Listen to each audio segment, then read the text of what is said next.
يا حبيب التوابين يا حبيب التوابين يا أمان الخائفين يا رجاء المنقطعين سبحانك ما عبدناك حق عبادتك ولا شكرناك حق شكرك ولا قدرناك حق قدرك।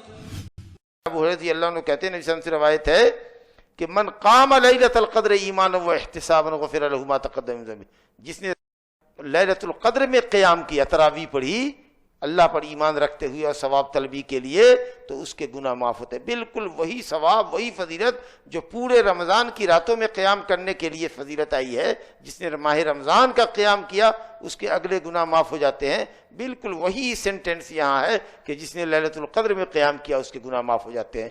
तो पूरी रमज़ान की रातों में क़याम करना चाहिए, लैलतुल क़द्र में भी करना चाहिए। लेकिन अगर कोई किसी वजह से महरूम रहा रमज़ान की बक़ियत रातों में, या रमज़ान पूरे रमज़ान में रातों में क़याम लैल नहीं कर सका, तो कम से कम लयाली क़द्र के अंदर, आखिरी अशरे के अंदर और आखिरी अशरे की ताक रातों के अंदर 21, 23, 25, 27 और 29 के अंदर क़याम का एहतमाम करे, ताकि पूरे महीने के रातों के क़याम का सवाब उसको अता हो अल्लाह की तरफ से। ये बड़ी फजीलत है लैलतुल क़द्र की, कि लैलतुल क़द्र के क़याम को गोया बराबर कर दिया गया है पूरे रमज़ान के रातों के क़याम के।